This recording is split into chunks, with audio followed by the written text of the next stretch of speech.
Hello, I'm Cam. Welcome back to the second channel geopolitical video. Today I wanted to talk a little bit about the EU and some of the biggest problems it is facing over the next few years, because the truth is the easiest way to see the world is in three major power blocks. There is the United States of America, there is China, and there is of course the European Union. They're all three of the largest economies. They're fairly similarly sized in that way. They're obviously all big military powers, with the US being the largest, with China being a huge, kind of second. And then we also have the EU, which has two of the only world's five officially sanctioned military powers. So because of that, when it comes to these three power blocks, they define a lot of what defines the whole world, and because of that, the EU really tends to have more problems than the other two. The US does have its own fair share of problems, China does have its whole big set of problems, but when it comes to the EU, there are so many big problems facing it and its fundamental existence, and I want to talk about some of those in today's video, starting, and we'll do five of them, because, you got five fingers on a hand and everyone loves a good top five list, am I right? So we're going to jump straight into the first one, which is going to be to do with the United Kingdom of Great Britain and Northern Ireland, where you might guess that I'm making this video from, because Brexit is going to be a problem for the EU. A lot of, pro-EU people like to throw out there that, like, oh no, it's not going to be the problem in the slightest, like, it's just losing a member of the club or whatever, one of 8 members, but the truth is there is going to be issues with Brexit, no matter what the outcome is. Again, we're getting very close to whatever that outcome tends to be, but no matter what happens, it's going to be a potential problem. So, let's say that Britain does leave the European Union, and they do so on terms that are favourable in a way that leads to more, growth or a better result for the UK than the rest of the EU. This leads to the precedent that the only country to ever leave the EU has done well from it, and then it means that any, secessionist movements start to do very well as well. We're like, oh yeah, well, I mean, like, we could leave, and everyone goes, no, that's terrible, all these downsides, but look at the UK, they did it, and that would be a bad thing for the EU. However, if the UK does poorly after it leaves, let's say they sign up to something that's really awful, or, hard deal, no deal, somehow leads to a lot of downsides, if that does happen, if there is a horrific deal for the UK leaving the EU, then what happens is one of the EU's largest trading partners is severely hurt, and there's a big downside in the trade between them, which is bad for the UK, which, although you might not consider it part of the EU at that point, would be also bad for the EU, because again, lots of the exports are going to hurt. One of the biggest former partners has left the bloc. They've lost a huge portion of their GDP, a huge portion of the population, a huge portion of everything it means to be the EU, and that's a problem regardless. And even if you somehow reverse the whole Brexit thing, like is the common sentiment these days, then suddenly it's like, well, one, we wasted 2 years doing nothing, that's 2 years of lost productivity. Two, it, sets the precedent for every other populist across Europe of like, hey, you know how referendums are just ignored by Brussels? This time the people democratically voted and then that happened. There's so many bad things that can happen regardless of the outcome. Brexit is one of the biggest problems that doesn't necessarily fundamentally threaten existence, but how it goes from here is what causes problems, and there's no outcome where everyone's like, actually, this is better than it was before. We're just looking for the least bad outcome at this point. People disagree about what it is, but that's the dangerous position it is for the EU and for the UK. So with that said, we're going to talk about the second big crisis, because it gets forgotten about a lot, because when it comes to terms that end with exit, you might be like, oh, I love Brexit, and it's also kind of great Frexit, which doesn't even make too much sense, or Italexit, and at that point you're just making up things. But you know what the OG exit was? It was Greece and their Grexit. So Grexit originally was coined to describe the Greece exit from the Eurozone, i.e. leaving the euro as a currency, not necessarily leaving the European Union as a whole, although that's also usually a big thing that's discussed. But Grexit is still one of those things that is on the table, and you might think like, oh no, that's kind of behind us now. That was a 2012, 2015, 2009, those were issues from previous years. However, the problem with Greece that you might not appreciate is the fact that they did... Okay, well, actually, let's start with a graph, right? So the Greek economy was kind of built on like, okay, we're going to join the EU. They kind of lied to get in there, but that's fine, didn't meet the criteria, and then borrow a whole bunch of money. So again, borrowing is a key thing which a lot of economies based on, but they figured like borrow huge amounts more than they previously could, and then eventually when the global financial crisis hit, this led to huge interest payments they couldn't afford, led to a huge restructuring, which has led to many issues since then, both on a level of like, well, like the amount of money that they can spend is hugely reduced because of their crippling interest payments, but also in terms of the political crisis of like, hey, people are coming in here and telling us we can't keep borrowing borrowing money. What the heck, Germany, or what the heck EU, what the heck IMF, which is kind of like saying what the heck USA. But basically, there's this huge political crisis, there's this huge financial crisis just perpetually happening in Greece. Again, bear in mind that this level right here, you might be like, oh, it's good, they went above that bar right there. That's their 2000 level, that's 20 years ago, they've only just gone above that. And bear in mind, there's always talks of like the next global crisis in terms of financial, even if it's just a small global recession, because generally the economy has waves, right? Like that tends to be the cycle. Even if it's just a small downturn, that will hit Greece hard. And Greece is at the point where they're very far stretched, just again, meeting interest payments and meeting stuff like that on past borrowing. The idea was borrow a huge amount and then like hope that, like the thing that every country is doing on some level, but Greece tried it on the max level, and that is causing huge problems for their economy.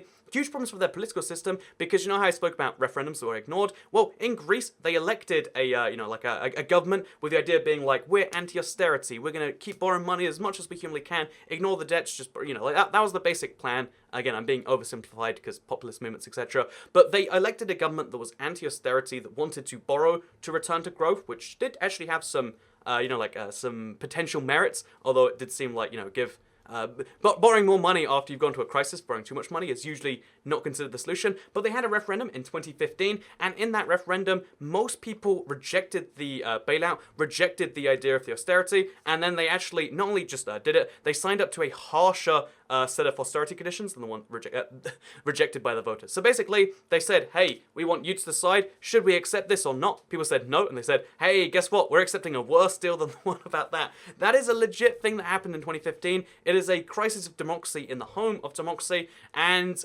that is going to lead to some questionable things in 2019. The far right in Greece is quite strong already, the Golden Dawn, and I imagine it's going to get stronger, which actually brings me on to the third big crisis, which is tearing Europe apart, and really was the first big breaking point for Europe, I would say. The first point where things actually looked like they could fall apart again. Again, it had been closely European integration for the previous 60 years before that, but the migrant crisis is something that people like to brush off as like, that's not really an issue, but it is an issue. Not because, again, you can argue whether immigration is good or bad. Everyone has their own opinion. I have an opinion, you have an opinion, your mum's nan has an opinion. I guess that'd be a great-grandmother, but everyone has an opinion about migration. Everyone knows there are some benefits, there are some downsides. People just argue about whether the benefits outweigh the downsides or vice versa. However, one thing that is definitely not up for debate is that the migrant crisis and a high amount of, let's call it unchecked, but just, a large amount of immigration, especially illegal, especially, refugee stuff from Syria, which involves an active war, one of the most dangerous things going on right now.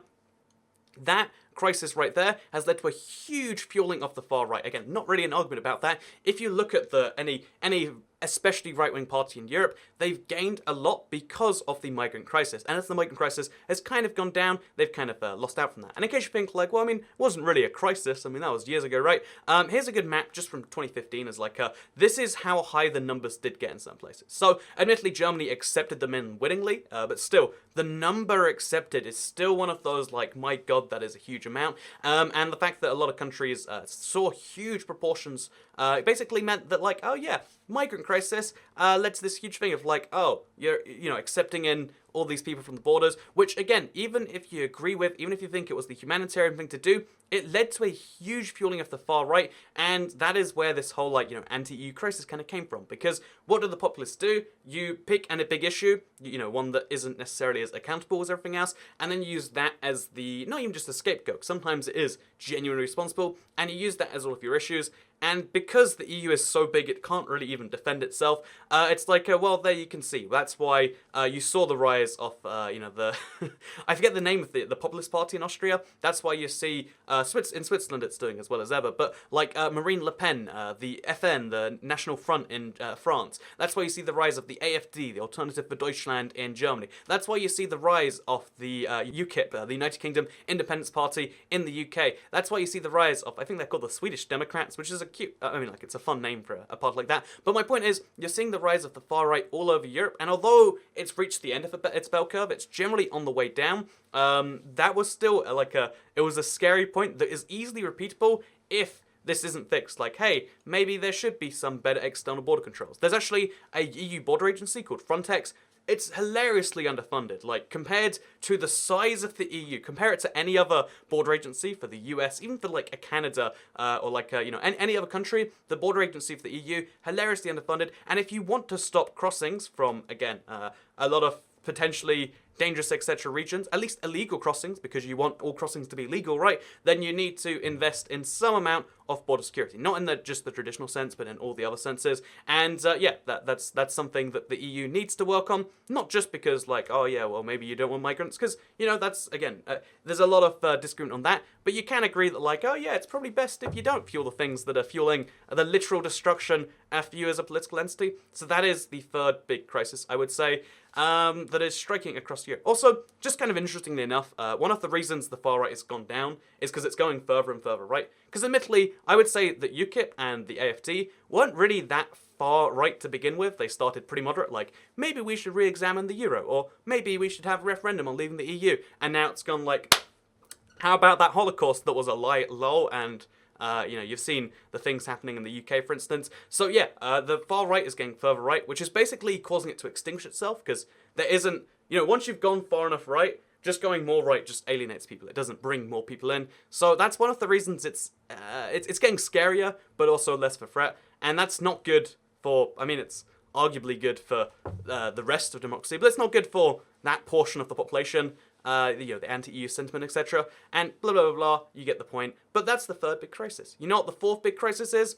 I would say, honestly, it has to do with the north-south split in the EU. So when you think of a split in terms of economic convergence, in terms of, you know, like where those, if you don't know, the EU has a big fund that is meant to bring regional equality.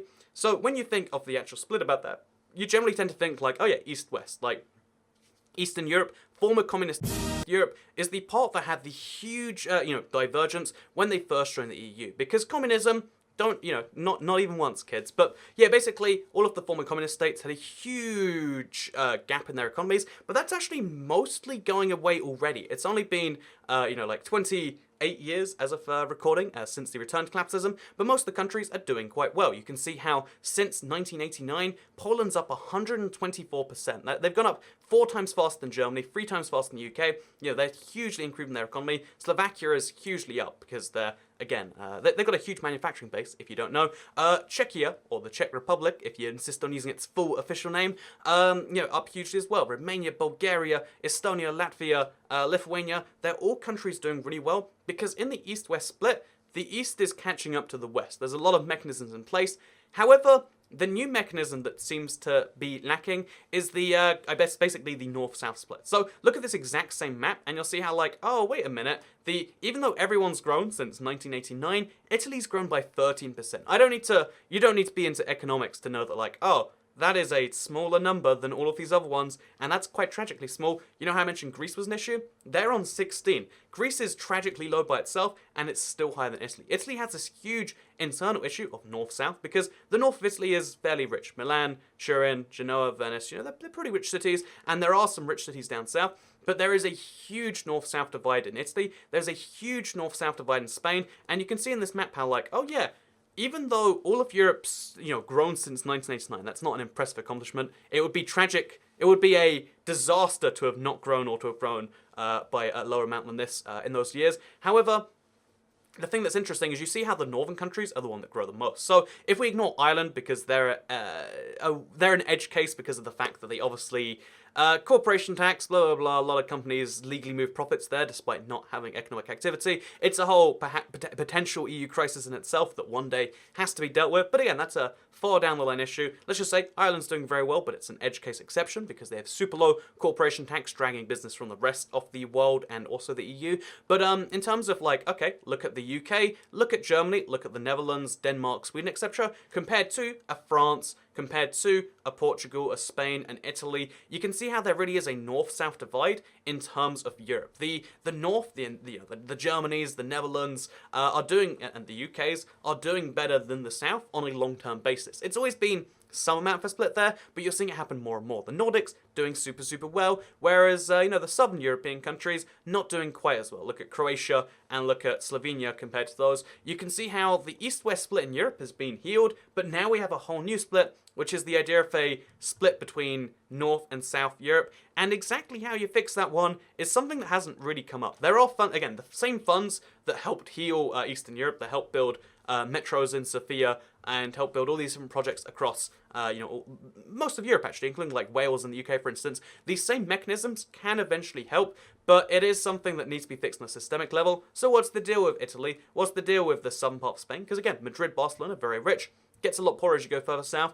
These are issues that fundamentally need to be fixed, because the more crazy inequality you get within one union, whether you want to believe the EU counts as a country or union or confederation or blah, blah, blah, blah, but within one power block, let's call it for now, having too much regional inequality, it should be accepted, but it never generally is, and that's why you see so many issues in so many countries because of that. You still see in Germany the east-west split slowly starting to heal and almost going the other way, but that's a whole thing. We're going to move into the next and final issue facing the EU, because I said same number of fingers on a hand, although is the thumb a finger? Whole fun debate by itself, right? But yeah, let's move on to the last issue, which is to do with the euro. So I am a British person, and I talk about how the euro is not really a fundamentally good idea a lot. So I'm going to try and not beat the dead bush of like why I don't like the euro, because if you watch the videos by this point, you'll know that the euro isn't a smart it's not a fiscally smart idea. It's not, an economically sound idea of like, hey, why don't we just all pool our very different economies into one currency? What could go wrong? It'll be great for going on holiday and bad for all of the other economic signs, but no, so British. No, yeah, that's how that will go. So honestly, yeah, basically what the euro has accounted to is being a Deutschmark, but a Deutschmark kept artificially low in Germany and in Netherlands and in northern countries, and artificially high in countries like France, in countries like Italy, in countries like Spain. The euro is one currency, but it probably shouldn't be. I don't know how exactly you go about fixing this one. Again, the macroeconomics are very hard to fix an issue that's almost deliberately created. But the euro is it's a currency that's been in place for about 20 years now, and it's a currency which is causing huge issues because when Italy previously ran into crises, they could devalue their currency. Same with Greece, same with Spain, and then same with Portugal.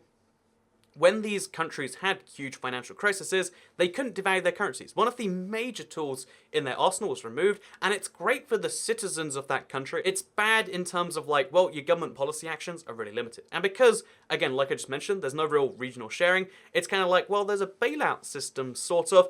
You can see how, like, oh yeah, that north-south divide is not just a divide in terms of, how things are going. It's a divide in terms of currency. The two, like the south's currency is artificially high, the north's currency is artificially low, and it means there is this huge surplus for Germany. Not that German products do not deserve a surplus, because Germany, obviously, it's well known. Good things come from Germany, right? However, it does cause this huge issue where, because in that same union you have a lot of other, say, Italian cars, French cars, all these sorts of things that like used to be super competitive, now they're just kind of not. And the euro, the benefits it was meant to bring in terms of interchange fees probably did come about. Like, they probably have saved a few businesses a few % on transactions. But when you look at, Eurozone countries and you look at EU countries not in the Eurozone, Czechia, the UK, Sweden being examples, all three of those countries have done significantly better than the euro average. Even if you look at this same map, you can be like, okay, so who is in the Eurozone? Eurozone, Eurozone, Eurozone, Eurozone, Eurozone,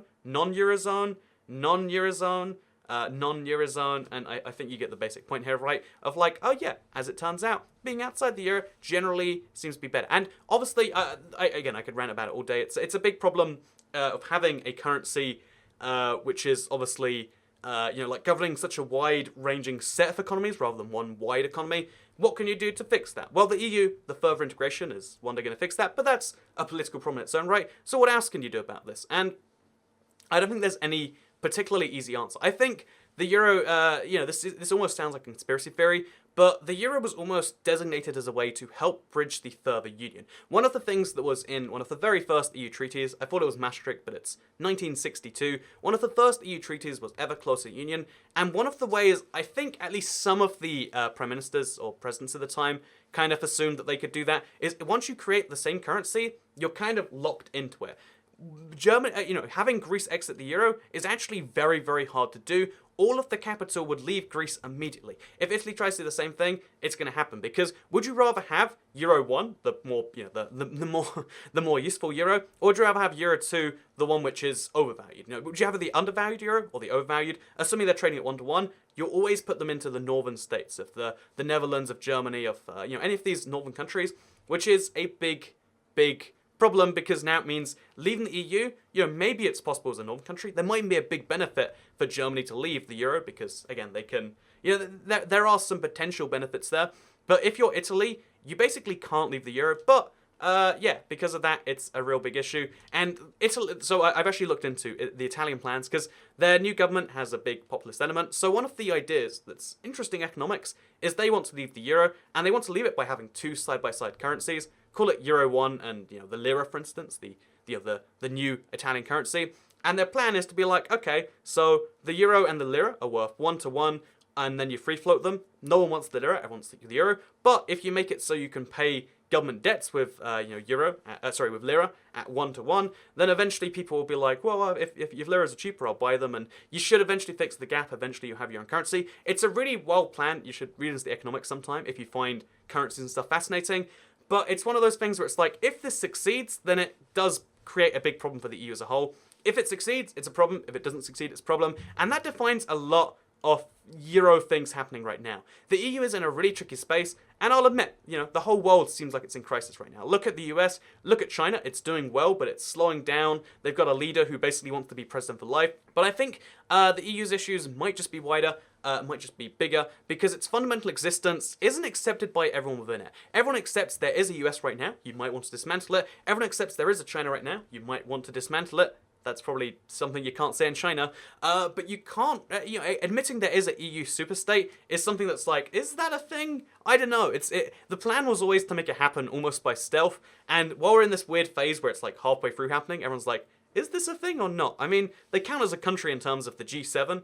Real fact, by the way, they send members there. They count as a country in terms of all these international standards, but also, I'm British, I'm German, I'm Polish, I'm not those three things. But, everyone belongs to a national identity. It's in this real crisis of in-between right now, and usually what happens is some external threat brings it together, but I don't know if that is going to happen for the UK.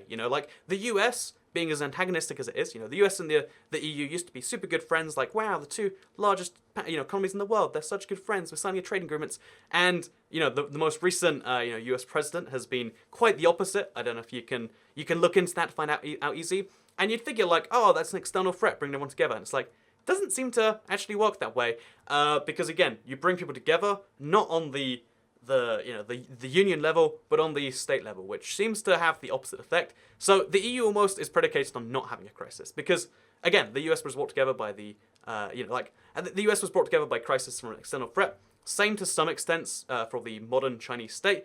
But I think the EU needs to exist on the opposite level, and can they go a long time without a crisis? I don't think so for sure. But again, history is an interesting one. This video in like 40 years' time will be super weird. You'll be like, guess this, that wrong, because this is just a snapshot of right now. The issues change all the time, and that is the interesting thing you realize as maybe you grow up and you see more politics. Anyway, thank you very much for watching today's second channel video. I wanted to talk about the EU and it's kind of like fracturing for a long time. A lot of people are going to say, oh, you're so pro-Europe, you're so anti-Europe. I just like looking at these things and seeing the way power structures evolve around me, because obviously I have my opinions, obviously I am pro or anti, but I try to, at least for the most part, just talk about the actual informed part of the subjects rather than like, oh, I think the EU is good for this or EU is bad for that. I don't think it's relevant. I don't think it's helpful. And hopefully you appreciate that. If you do, then, I don't know, talk about this on the Reddit. Tell me some opinions. If you disagree, or if you, again, want to talk about the Italian plan to bring back the lira, that's an interesting thing there too. And yeah, thank you very much for watching. This was edited by a guest editor, so let me know what you thought of that. And second channel, don't care. Goodbye.